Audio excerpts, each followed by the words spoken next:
The owner of BreachForums, the biggest hacking forum, was arrested on March 15th by the FBI. But to understand the situation, we need to go back to January last year when the NCA arrested the owner of a different hacker forum known as RaidForums. Over the years, it gained popularity for being a hub for selling and distributing big data leaks. There's obviously so much history surrounding this forum in the past 8 years, but most of it consists of people selling big data breaches, rats, and other malware. The founder of the site was known as Omnipotent, which I think is supposed to be a reference to the owner of hack forums.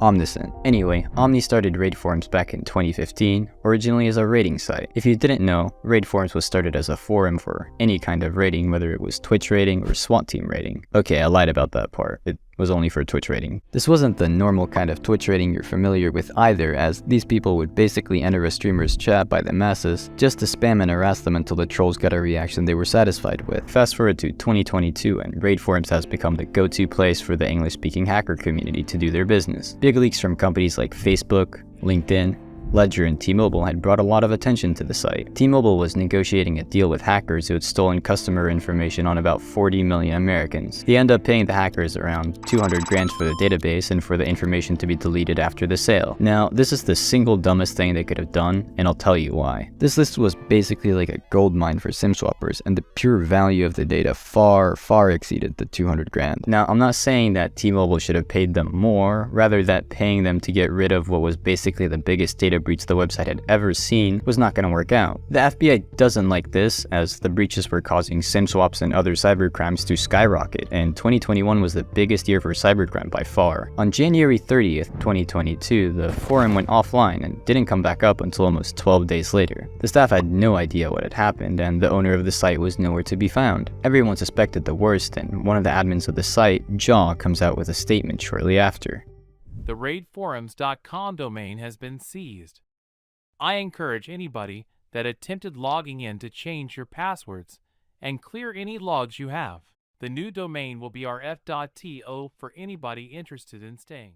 Now that the jig is up, the FBI reveal Omni's identity. He's revealed to be Diogo Santos Coelho, a Portuguese citizen who had gone to see his mother, who lived in the UK, and was searched and arrested at the airport due to him already being on a watch list. This really confused the case because Omni's a citizen of Portugal, meaning he's an EU citizen. He's arrested in the UK, which is outside of that zone. Now the USA wants to extradite him, but who is to make that decision? Well, ultimately it's up to the UK, since that's where he was arrested. And yes, if he hasn't been extradited yet, he definitely will be. It's a little bit of a fucked up situation since the US is known for having really barbaric rules and punishments for cybercriminals, but there's nothing that can be done. After the website was gone and the feds revealed the honeypot they set up, a user by the name of Pompompurin decides to start a new forum called BreachForums. This basically became the new go-to destination for hackers, and overnight BreachForums was basically just a rebranded RaidForums. It quickly became the largest and most active hacking forum on the ClearNet, but of course, as soon as it was successful, the FBI began hunting for Pompom.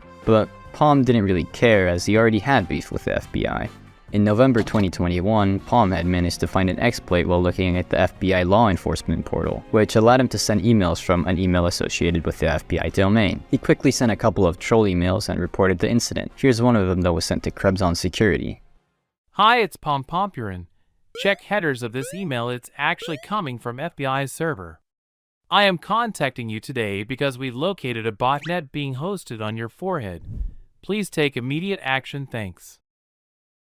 Pom manages to dodge the FBI for another year before he was finally found living in New York just 2 days ago. The full reason for how he was found isn't known currently, but many sources suspect it has something to do with the database lookup tool IntelX. You see, when Pom signed up for their service, they noticed that his user was clearly using a New York IP, which was likely to be his real one, so they reported it straight to the FBI. After Pom had been offline for 24 hours, one of his close friends and an admin on Breach, Baphomet, took the website under his wing and removed all access from Pom so it couldn't be turned into a honeypot. Baph honestly did a great job cutting access from Pom, but it might have been too late. You see, Baph came out with a statement on Breach when the news broke, assuring everyone that the site would be taken care of and that law enforcement wouldn't touch it. This didn't turn out to be true, as Baph later came out with another statement saying he might shut the forum down due to him suspecting that law enforcement managed to gain access to Pom's devices and accounts. For those of you that actually care about the future of Breach, You should know that this isn't necessarily the end, as Baff says that he still intends to keep his promise of providing a safe space for the community to post. That's basically all the information that I have, as this arrest is so recent.